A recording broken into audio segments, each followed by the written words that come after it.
Alright, this video is going to cover the Pythagorean Theorem, the key things you need to know. First, you need to know the parts of a right triangle. This only works for right triangles. Here's a right triangle. You get that little square in the corner showing that that's a 90-degree angle. Right triangles have one 90-degree angle. You need to know the parts. This is a leg. This is a leg. The legs touch the right angle. Legs are always touching the right angle. So the legs are going to be highlighted in red. Next we have the other side is called the hypotenuse. The hypotenuse is always opposite the right angle. The hypotenuse never touches the right angle. It's directly across. So that's your hypotenuse. If you can remember this, you're going to be in really good shape. So let's move on. So instead of calling them leg, hypotenuse, they now call them B and A and C. So A and B are always your legs.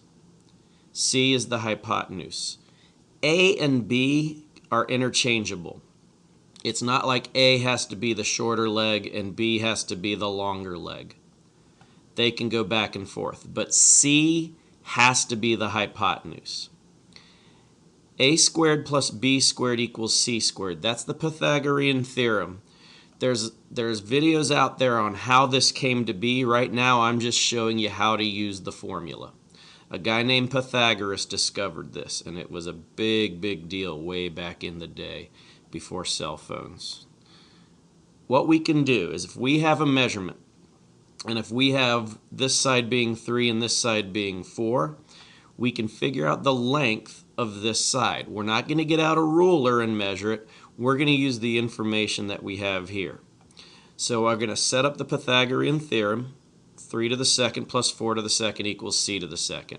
We've substituted 3 in for A. We substituted 4 in for B. Since these are all positive terms, you don't really need to worry about putting them in parentheses.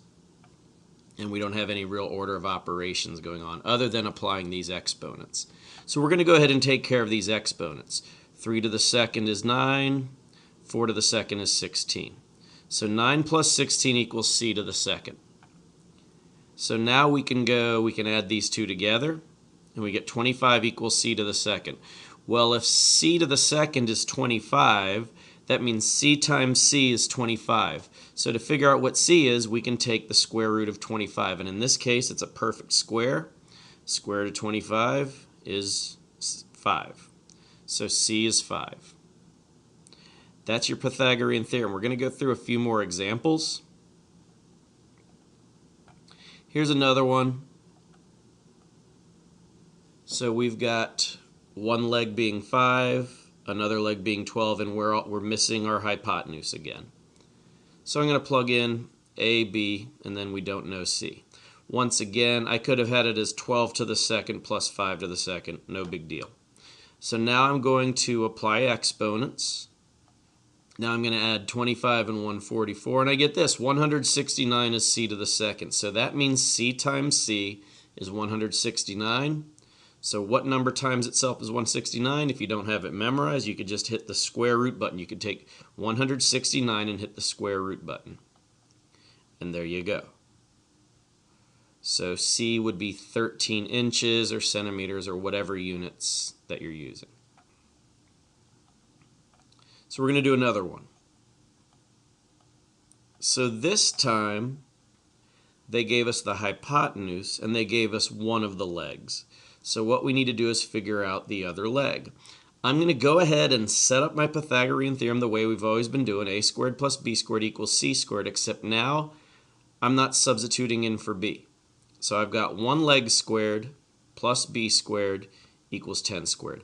I could have also said A squared plus 6 squared. Once again, the two legs are interchangeable. Doesn't matter. I'm going to apply what I can. I'm going to go ahead and do my 6 to the second and 10 to the second. And we get this. Now I'm going to subtract 36 from both sides. And we're going to get this. Hopefully you remember in our equations unit you want to get rid of constants. So we're going to subtract 36 from both sides. So now, if b to the second is 64, that means b times b is 64. So to figure out what b is, we could take the square root of 64. And you get 8.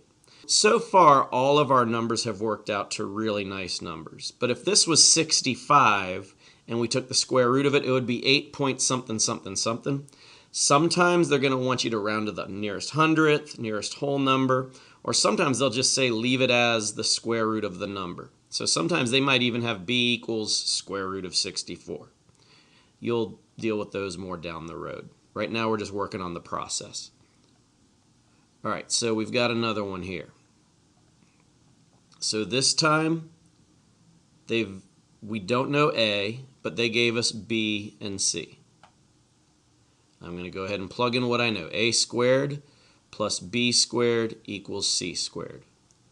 I'm going to work out what I can. I don't want to touch the a squared yet, but I'm going to go ahead and work these two out. 24 times 24 is this. 25 times 25 is this. Now we're starting to deal with some big numbers, but it shouldn't be a real big deal for you. We're still going to treat it like an equation. We're going to get rid of the constant. We're going to subtract 576 from both sides. We get 49. Hey, if a squared is 49, you take the square root of 49 to figure out what a is, and it's going to be 7. Now, once again, they won't always work out nice. Sometimes they'll want you to just leave it in radical form, so they might just say a equals square root of 49. Sometimes they'll want you to round it to the 10th place if you get some decimal that goes on and on forever. They'll tell you more of that in the problem. They'll tell you what they want. That's about it. I hope this helps. Best of luck to you.